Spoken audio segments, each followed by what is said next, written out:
Asato ma satkamaya, tamaso ma jyotirgamaya, mrityorma amritam gamaya, aviravirmayeti, rudrayatte takshinam mukham, tena mam pahi nityam. May the Divine lead us from the unreal to the real, from darkness to light, from death to immortality. May the Divine Consciousness fill our hearts and protect us.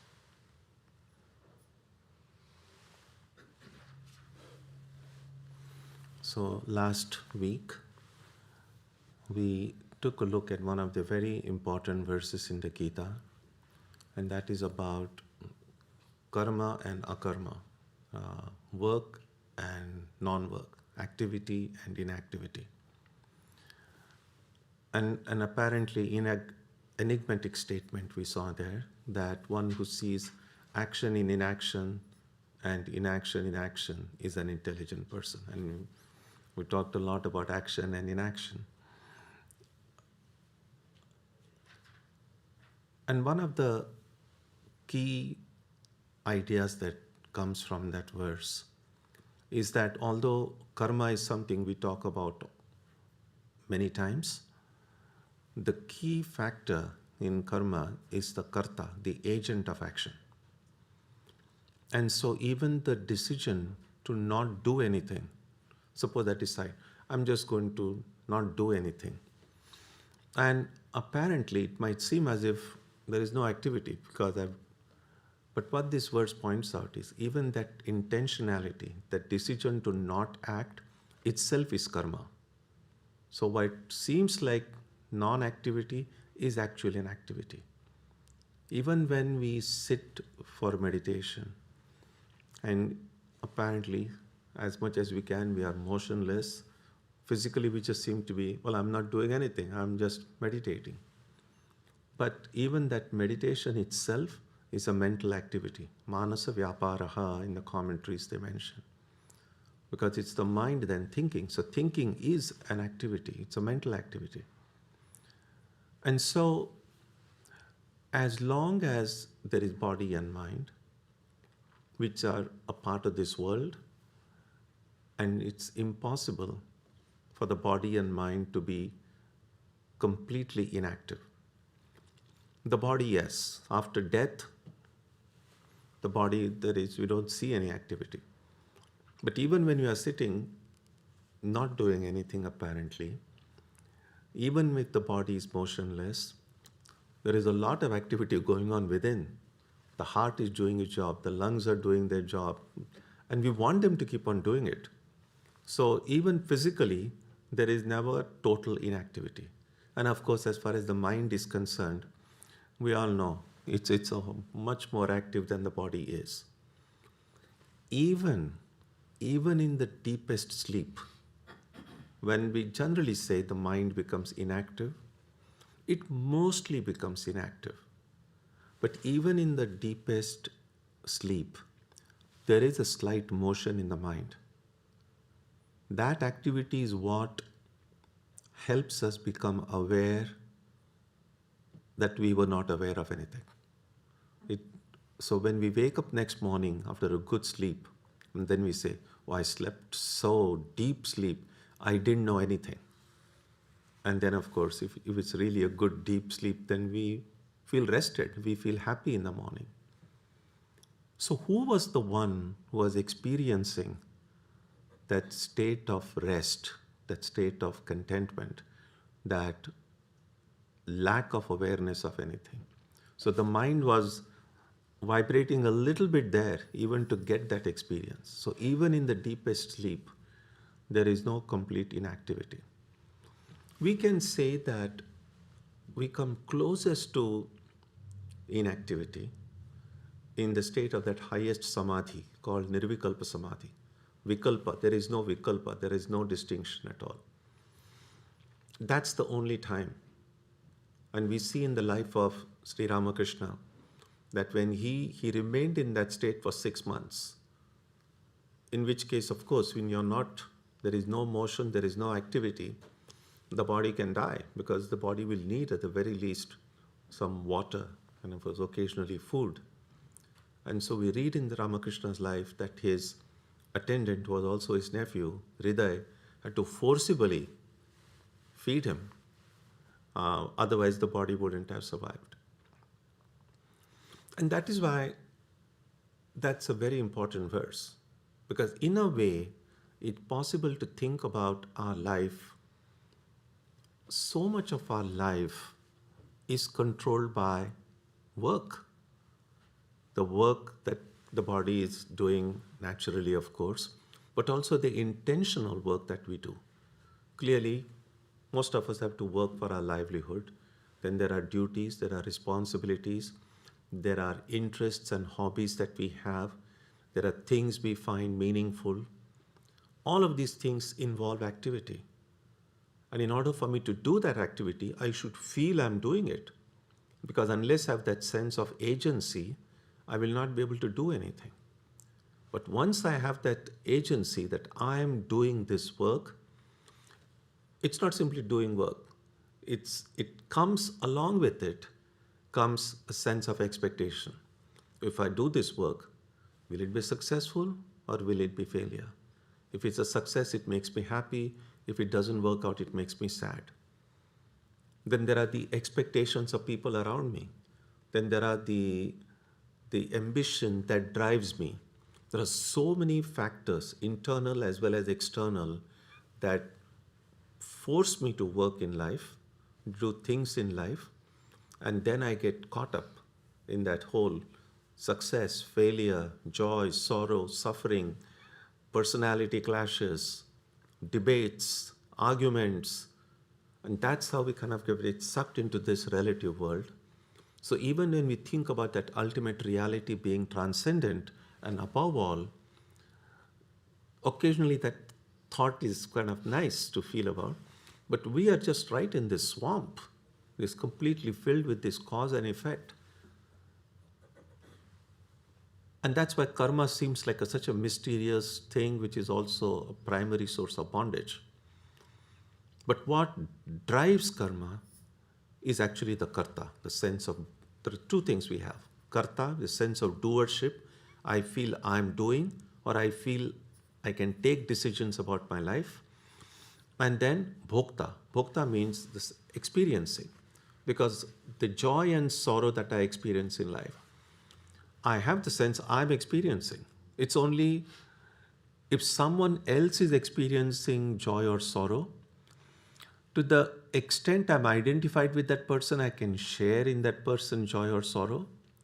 But otherwise, if I don't know that person, if I don't care for that person's joy or sorrow means nothing to me. And so what I'm experiencing through this body, through this mind, that comes with this sense of experiencership and the doership. Those are at the basis of our existence. And what the Gita again and again will point out is that the real me, the Atman, is neither the doer nor the experiencer. And so as long as I feel I'm doing, as long as I feel I'm experiencing, I'm kind of taking upon myself an identity which is not my real identity. And that's why this whole debate about action and inaction. Let's look at verse 19. Yasya sarve samarambhaha kama sankalpa varjitaha jnanagni dagdha karmanam tamahuh panditam budhaha. The person whose activities are free from desire and intention, and whose actions are burnt by the fire of knowledge, is called wise by the sages. Kama sankalpa varjitaha. Kama means desire. Sankalpa means the intentionality. Once a desire comes in the heart, we don't always act upon every desire that comes in the heart. Desires are, they're coming up all the time. Just like a pot of boiling water, the bubbles keep on coming up. So desires of some kind or the other, they come, and we cannot control the rise of desires in the mind. and we have gone over this many times before, the desires spring from the samskaras, the mental impressions.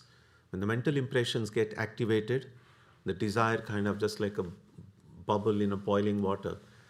Only when it comes in the conscious plane, I become even aware of it. So the moment I become aware, I would like to have a coffee, that's not the moment that desire came. That desire started its journey a little bit earlier. It was still in my unconscious part, so I wasn't aware of it. Only when it comes up as long as it is in my mental basement, there are millions and trillions of desires there because there are millions and trillions impressions there. But it needs some kind of a trigger for these subtle impressions to activate as desires. But every time a desire comes, we don't immediately act upon it. Sometimes we don't act upon it. The time is not right, the place is not right, so we don't act upon it. But the moment we act upon it means we say, okay, a desire for coffee has come, this is a good time. I'm going to get myself a cup of coffee. That's called sankalpa, that intention. So once the desire comes, it converts into an intention, sankalpa, and then the next is action, karma. And so one of the things that might be helpful to us in spiritual life, so since we cannot stop the flow of desires in the heart, to not immediately grab the desires recklessly. Not all desires are bad, some desires are great. So every time a desire comes in the heart, a spiritual seeker says, let me take a look. What will the fulfillment of this desire do? If it will make me strong in some way, physically, mentally, emotionally, intellectually, then I have to say yes, convert it into an intention and then act upon it. But if I pause and look and say, no, this desire, however attractive it might look, but it will make me weak in some way. It will take me away from my ideal, away from my goal. Then say, no, I'm not going to make an intention, not going to make a sankalpa. And if I don't make that intention, it will not be converted into action. And so the desire then kind of doesn't disappear into the air, it just goes back and sleeps in the basement. So what this verse says is a person whose activities are free from desire and intention. Now, when will the activities be free from desire and intention? Even to make an intention, this doer, karta, has to be awake. So the moment I know I'm not the doer,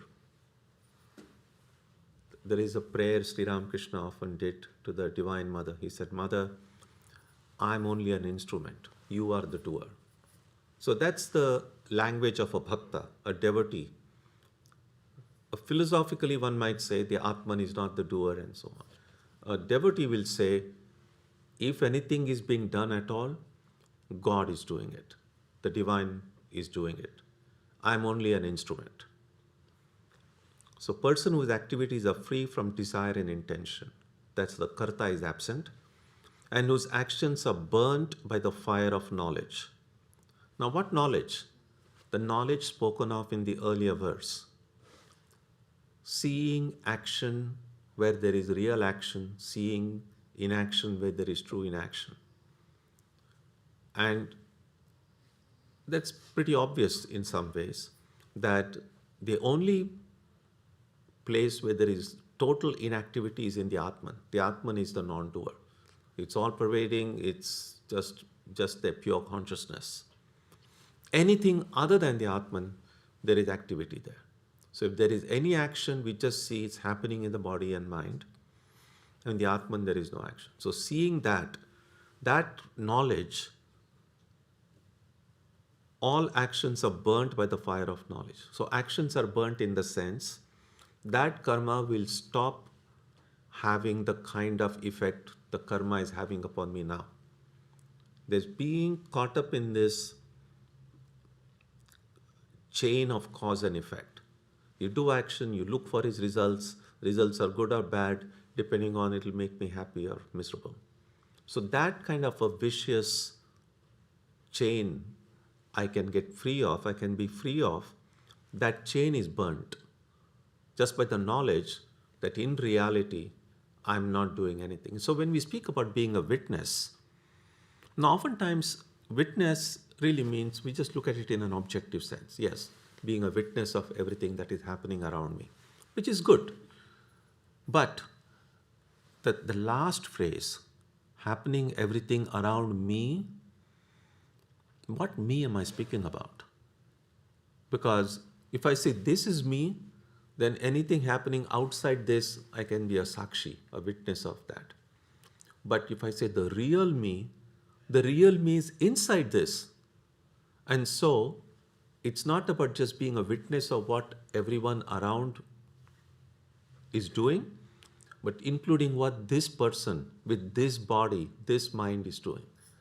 So a real witness is primarily a witness of this body and mind, which I mistakenly think of as either me or mine. So if I can be vigilant about this, alert about what the body and mind are doing, then the chances of me making mistakes in life will become relatively less. A lot of the pain and suffering we experience in life is because of some rather silly and sometimes stupid errors of judgment we make about what I should do, what I should think, what I should say. And that happens because we are not able to maintain that distance between the real me and my body and mind, which are doing everything. So if I little step back from my own body mind identity and I'm able to witness what my body and mind are doing, the way I'm able to do relatively what people around me are doing, then it becomes a little bit easier. I will still make mistakes. We haven't reached perfection yet, but I will make fewer mistakes. I will be able to take better decisions. So someone who is free, whose actions are burnt by the fire of knowledge, such a person is called wise by the sages. And we have seen that whenever the Gita describes what the characteristics of the wise are, they really become the disciplines to be practiced by the unwise. It's all of us. So the person whose activities are free from desire and intention. Can I make an effort that whatever I do in life, it's not the desire that is pushing me to do, but if I'm doing something in life, I can do it with the intentionality that if it is something good, if it is something right, I'm doing it because it is good. I'm doing it because it is right. Not because I'm being pushed by a desire. And I'm making some sankalpa, intentions about it. That is the way, and then whose actions are burnt. Again, having this clear idea about what is action, what is inaction, and not getting sucked up in that chain of karma.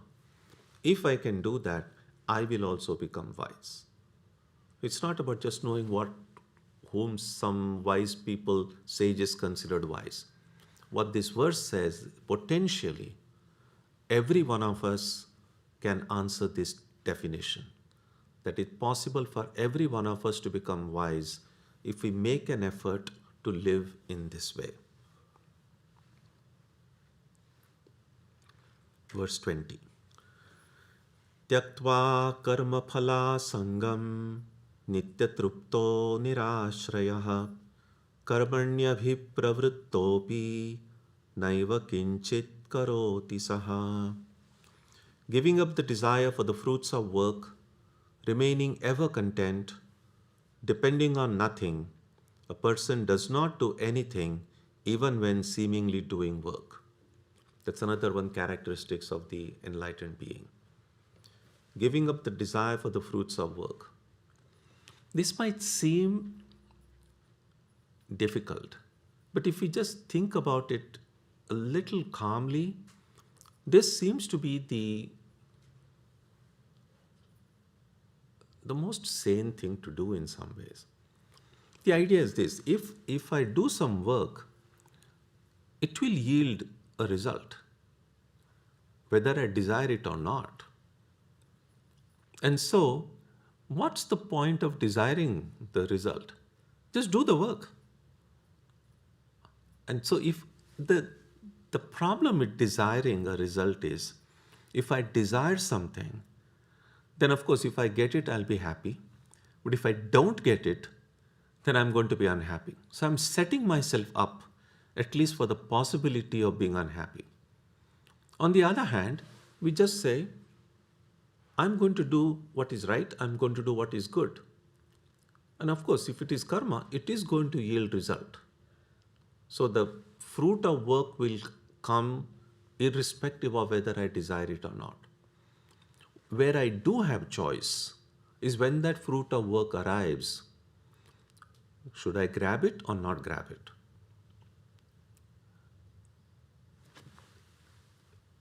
It's like if you go to a restaurant and then you sit, and of course they are going to come and serve you food, whatever of course you order. Now, that's all they do. They are just going to serve food. If you don't eat it, if you say, no, I changed my mind, not in a mood to eat, I mean, you may still have to pay for it, probably. But they will not force you to eat. They can't say, you ordered it, you have to eat it. So, the results of work are a little bit like that. So think about doing action as a kind of ordering food in a restaurant. And then, of course, karma phal, the results of work come.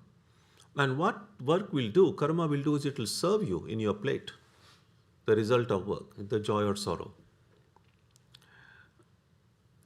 Karma is not forcing us to experience joy and sorrow. Then why are we even grabbing at it? There's one tricky thing.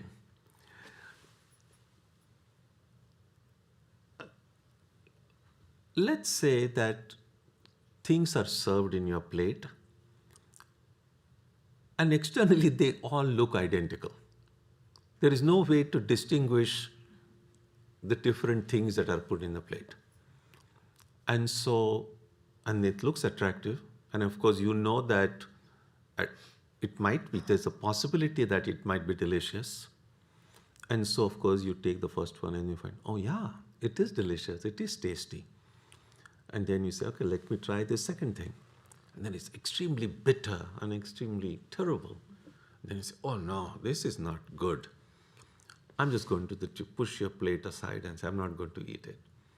But then after a while, then you say, well, but there is so much food. Not everything need not be as bad as that. Let me try something else. That's essentially how things happen. That if we just choose, I don't want the results of work at all, we can be free.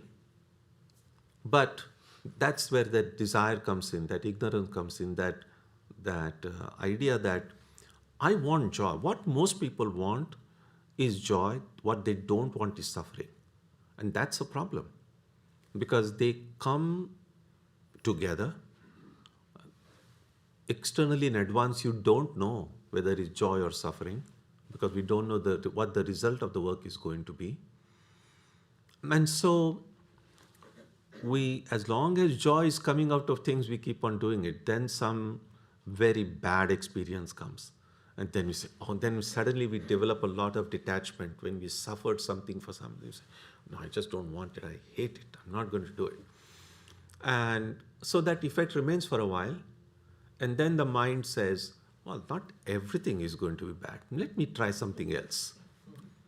That's how life goes on. And so what the wise person says is, sure, some of the things can bring me joy, but some of the things are going to bring me pain as well. If I don't want the pain, I'm going to say, I'm just not going to touch that plate at all. I'm going to sacrifice probably some joy that might come, but at least then I protect myself from the pain and suffering that comes. And that is what is meant by saying, giving up the desire for the fruits of work. Remaining ever content. The word here is nitya truptaha. The kind of feeling we have when we have had a good meal, tripti, you feel I am full. At that time, when you have had a good meal, and then even if a big dish comes, generally we, even though we might be tempted to eat it, we say, I'm just too full, I can't eat it. So when we feel that sense of contentment, all desire is from a sense of incompleteness in something. There is some kind of a hole inside the heart. And we try to fill that hole with, with, with things from the world. And that hole just seems like a tiny hole. It just feels as if, oh, just this one little thing if I get, I'll be the happiest person. And I get it, and I'm still not the happiest person. Maybe I'm happiest person for the next 5 minutes or maybe 5 days. But then I look inside and say, oh no, there is something else I need. So this want or need or something, incompleteness, that is the problem. And being ever content, Nitya Trupta means feeling I am complete. I don't lack anything. Because a sense of incompleteness and desire is actually surrendering a freedom. Then I'm really saying, I need something outside of myself to make me happy. Right now, I'm not happy. Then I'm dependent because I don't have control over the whole world. I don't control all the forces out there. I might want something, but the world will say, no, you're not going to get it. Then I'm going to make myself even unhappy. What is independence? What is freedom? We all speak about freedom and yeah, we are a free country, we are free people. Are we? We will be really free when we truly, that's the Gita position, when I feel I'm complete. Yes, it's not to say that I have to reject everything outside, but I don't depend on them. That I'm by myself, without anything else in the world, I'm a happy person. If we can truly, not just say it, truly feel that way, then we're already on our way to enlightenment. And so that's what we need to look in our heart and say, what are the things outside of myself I depend on for my own happiness? Because it's possible to find that source of all happiness right within us. And once we tap into that source, why should we depend on anything? That's what the Gita is saying. Remaining ever content, dependent on nothing, a person does not do anything even when seemingly doing work. And this is important because we see the people who we recognize as enlightened beings, right from those who we kind of identify as incarnations, whether it's Jesus or Buddha or Ramakrishna or these great saints, Shankaracharya himself. All of these people who are regarded as enlightened beings who had kind of reached the goal of life, we see them doing a lot of work. They did so much work. And this is what this verse point out, that even when seemingly doing work, they are not doing anything. So whatever work these incarnations, saints and enlightened beings do, we, the ignorant ones, see that they are doing work. How do they see themselves? Now, only they know how they see themselves. But the Gita position is, they feel, I'm not doing anything. There is a story in these ancient texts about this great sage Vyasa. And so apparently he was meditating on the bank of the river Yamuna. And then several milkmaids who were carrying milk to the next village, they were not able to cross the river because there's this tiny little bridge over the river that had collapsed because the river was in flood. But they had to go and deliver all these dairy products that they were taking across the river. And so they saw this great sage Vyasa and said, could you please help us? Somehow you are a yogi. could you please help us go across this river? And then, as sometimes yogis might do, Vyasa says, right now I'm hungry. So he says, could I want to drink some milk and whatever nice, sweet, delicious things you are carrying. And if you can feed me, then I might be able to help you. And of course, they say, sure. And so they kind of give him some milk, he drinks, and he has a full fill of the nice, delicious food they were carrying. And then he stands before the river and says, if I have not eaten anything today, may the rivers, the waters part. And the river, there is a way is made for these village women to cross. And they are stunned. Right before our eyes, you ate all this. And then you say, if I have not eaten anything today. Now, it's a story, but the idea is exactly that. That even when we may see these people doing things, from their perspective, if Vyasa saw that, I am the Atman, I haven't eaten anything. Yeah, sure, these things have been put inside this body. Years ago, this was probably, so it was in 1986, so that we have almost 40 years ago. When I spent some time in the Himalayas, and it's very close to the source of the Ganges. And so there is an ashram there. Our order didn't have an ashram, so I was staying in a monastery by some monk from another tradition. And so he was very generous. He allowed me, and there were 3 other monks with me to stay. And then after we stayed there for 3 days, we went up to the source, the glacier where the Ganges is. And then we came back, and when we went to take leave of that monk and thanking him for allowing us to stay in the monastery, he said, why do you want to go anywhere? Why don't you just stay here? I'll provide you a room, I'll provide you food every day, and you just have to stay. There is no need to go back to wherever. This is the Himalayas, the best place to live. And he gave a fascinating way of looking at this whole process of eating. Because again, we oftentimes say grace before meals, we pray, and there are different ways of understanding that. Sometimes it's like the most popular way is like thanking the Lord for the food that's on the table.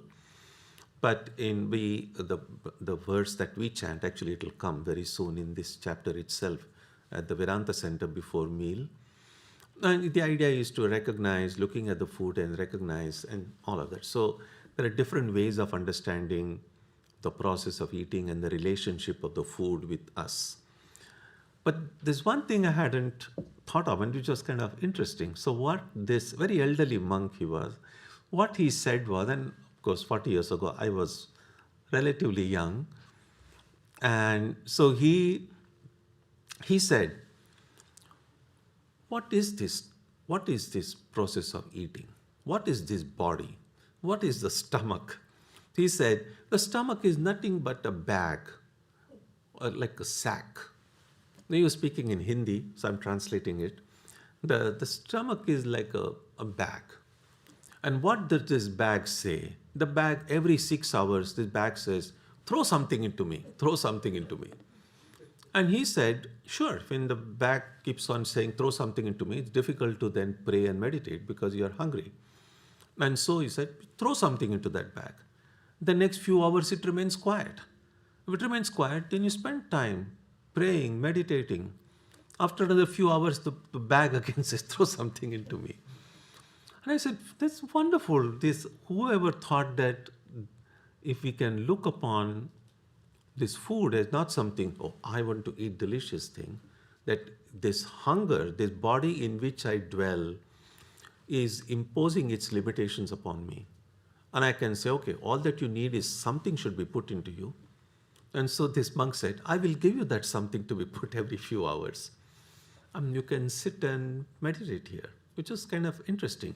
In one of Shankaracharya's hymns, he refers to hunger as a kind of disease or an illness. So the word used is Kshuddha Vyadhi. Vyadhi is a disease. Kshuddha is hunger. So he says the illness of hunger can be cured by the medicine of food. So food can be seen not as something as a source of enjoyment, but just a medicine to cure this periodic illness that the body has. Again, I'm not saying this is the only way or the best way to look at it, but just to be aware that there are many different ways of understanding it. But all of these ways, one form or another, help us say that I am different from it all. That it's not me who is eating, that it's just the body. And looking upon the body and mind in an objective way is a way to kind of distance ourselves from it. To say that, yes, you're not denying the existence of the body and mind, but saying that they are my possessions, if at all, but not me. So we will, okay, let's do one more verse very quickly. Verse 21. Nirashir yata chittatma tyakta sarva parigraha shariram kevalam karma kurvan apnoti kilbisham. Living without expectations, the body and mind controlled, and all possessions relinquished, such a person does not suffer evil consequences through mere physical activity.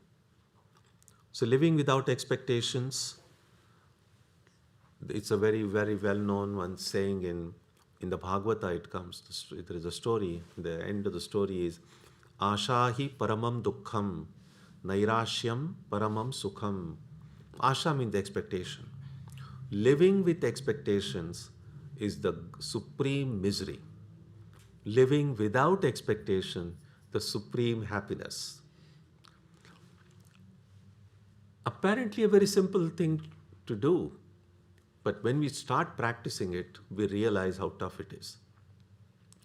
Being happy in the real sense of the term is not that complicated. If we can just touch our heart and I don't expect anything from anyone, we can be happy this very moment. You don't even have to wait to be enlightened. Right now, we can be completely happy, completely at peace with ourselves. But then when we begin to think about it, then we realize there are so many expectations. Some of them very subtle, but some of them not so subtle. And it is these expectations that bring misery. Because when we expect something, then there is at least two things. Either we get it, we don't get it. If we get it, it makes us happy. If we don't get it, it makes us sad. But if we don't expect anything, then there is nothing to make us sad. We are content. And so living without expectation, the body and mind controlled, using the body and mind as our instruments, not allowing the body and mind to control us, and all possessions relinquished.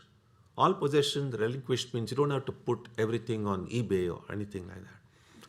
Not to think about the things that we have as not something they are mine, that I own them, because that sense of ownership of anything is itself a big bondage. Because if I own something, then I say, oh, what if it is stolen? What if somebody takes it away? And so I might pass sleepless nights, there'll be anxiety. So what do I do then? Can I look upon things that I have that these are the things entrusted in my care? I'm going to take good care of them, but I don't own them. And a devotee will say, this entire creation is God's. Who am I to say this is mine or that is mine? Sri Ramakrishna says God laughs 2 times. And one of those 2 times is, he says, when 2 people say, they put a fence and say, the land this side is mine and the land the other side is yours. And then Sri Ramakrishna says, God is smiling up there and saying, well, everything is mine. Nothing is really yours. And so, again, it doesn't mean that you give away everything. Give away that sense of ownership. That yes, everything that I see as mine, and not just material things, even people around me, my family, my friends, and so on, that all of those things that we have are gifts given by God. Not as gift to be taken care of. That God has entrusted all these things and people in my care. And I'm going to take good care of all those things because I love God. They belong to God, and God can take them whenever God wants. And that's true. A lot of things and people around us, we can't control them. There are times they are with us, for certain times in one way or another, they go different ways. And we are completely powerless. And sometimes it can bring a lot of pain. But if we remember in the beginning that it was never ours to begin with, then we can be thankful for the time we got to spend with these people and things around us, and a sense of satisfaction that as long as they were with me, I took good care of them. That is what what is this, all possession relinquished means, that the relinquishing the sense of ownership. Then such a person does not suffer evil consequences through mere physical activity. And the kilbisham is the Sanskrit word here. And the kilbisham, although it literally can translate as evil consequences, it's not simply the bad things that happen. I mean, how do we define good or bad? Oftentimes we say, well, anything that makes me happy is good, anything that makes me sad is bad. But here it means they take a little bit more a subtler look here. That evil consequences includes both the good result and the bad result. The bad result, of course, is terrible. We all know nobody wants suffering. But even the good result, even happiness can become a bondage. Because from that higher standpoint, both joy and sorrow are bondages. Sure, joy can take me to heaven, sorrow can take me to hell. But both are places. If there are places, there will be other people there. If there are other people there, there will be politics. There's going to be fight. And we have a lot of stories in mythology also. It's not like everybody in heaven are just enjoying and happy. No. There are these wars between demons and devas. And then how often they have to run to Vishnu or Shiva. Please protect us, protect us. Fear is there. Everything is there. The heaven is just a replica of this world. It's not worth striving to go there.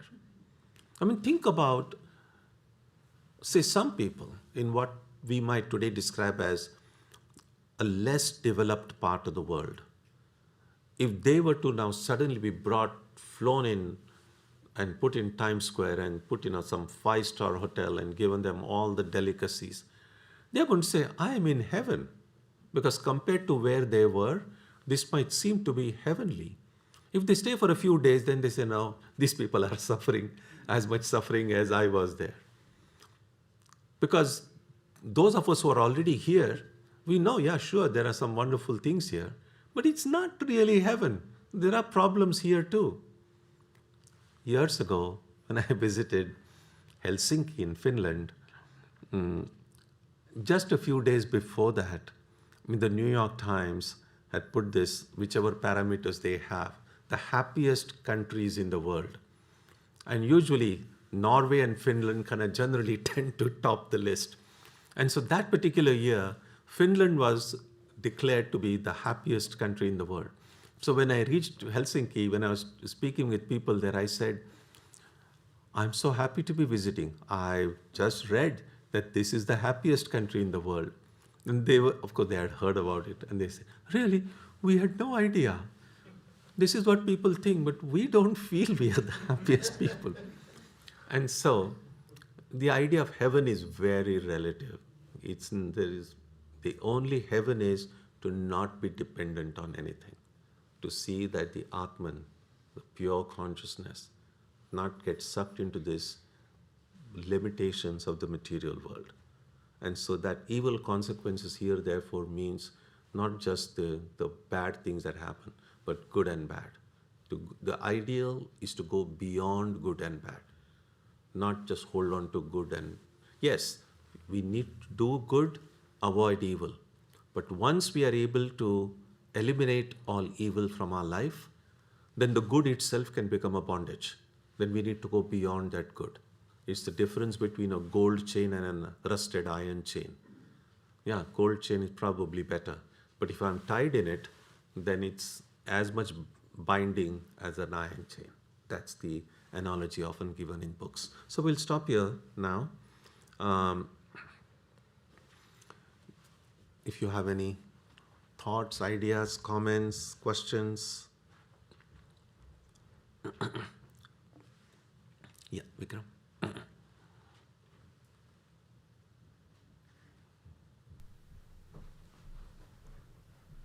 Hari Om Swamiji.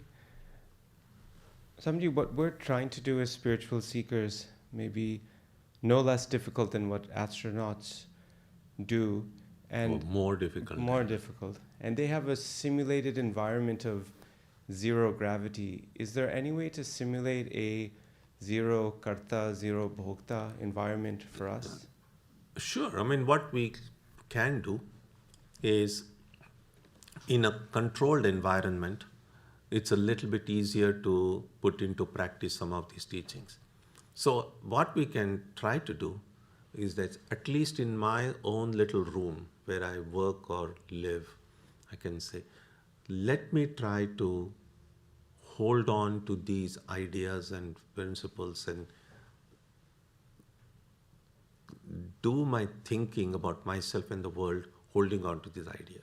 Because once I go out, meet with other people, get busy with things, it might be difficult to do it. So if I can do in that controlled environment, at least during the times I'm alone, then let the mind get used to living with that thought process. And then maybe then I can try, if I can do it if I'm in the company of, say, another one person or two people. So that way we kind of build up our strength. It's a little bit not very different from the practice of mindfulness, because it's a very helpful practice to be aware of breathing in and breathing out. It's helpful. But clearly, if you're busy in the middle of a big party and surrounded by hundreds of people, it's difficult to then that time be paying attention to your breath. But if I have practiced that, at least in the quiet moments when I am by myself, then gradually I might acquire that ability to do it even when I'm in the company of other people. There is something that is possible to do. It needs some perseverance. And that is, we see that while all places are on the same planet, they don't feel same. Each place, not to sound too esoteric about it, but each place has a kind of a vibe of its own. How you feel inside a mall, or how you feel inside a court hearing, and what you might feel inside a place of worship, it feel different. And one of the reasons these places feel different is because the people who visit these places, what are the kind of thoughts uppermost in the minds of the people in those places? So in the mall, people is about buying and selling and lots of other things that happen there. In a court hearing, if there's some criminal case going on, there's a whole different vibe going on there. In a place of worship, people are not always successfully, but people are making an effort to think about God, to think about spiritual life. So, although the thinking that we do might seem to be just something going on inside our heads, but in a very subtle sort of way, again, I don't want to sound esoteric, but in a subtle sort of way, there is some atmosphere is created which is why inside a temple it always feels different than outside. Because people over the years or maybe decades, people have spent time there praying and meditating. Now, I mention all this to show, can we create such a space at home, even if not the entirety of our home, at least the small place where we might have a family shrine or in our one's own room, and then make an effort that in this space, I'm not going to think about anything worldly. Well, other interests that I have, I can do it in other parts of my house. But just right before the shrine or the room that I have for shrine, I'm just going to make an effort. If I'm going to do some reading, it will be some spiritual reading. If I'm doing some thinking, it will be something related to my spiritual life. And I'm going to pray and meditate there. If you do it consistently, even if it's 2 months or 3 months, you will feel different. Even when you go home tired or exhausted after the day's activity. But if you have created such a space at home, then in that space, it's a way of calming down. It's a way of self-renewal. You will feel the difference.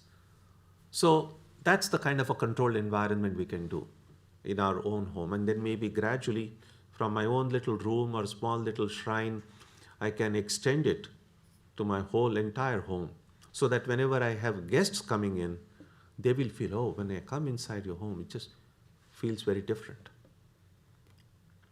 And just imagine if more and more people start doing that, every home then becomes a kind of a shrine. Then we may eliminate the need to go out for long pilgrimages, because just visiting our own family shrine itself may be a pilgrimage. So it is possible, but it needs practice, it needs perseverance, it needs faith, but it's possible to do. Yeah.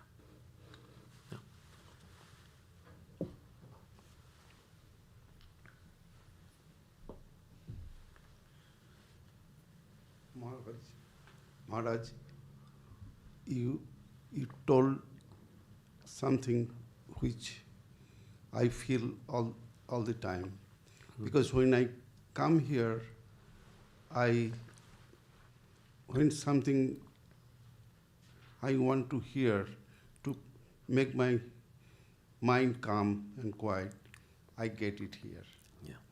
And also in my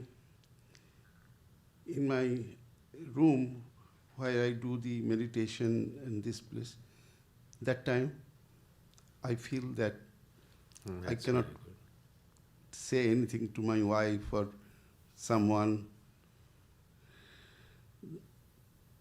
Well, that's a very good. blessing. I'm very happy to hear that. That's very good. Yeah. Very good. Yeah. Yeah.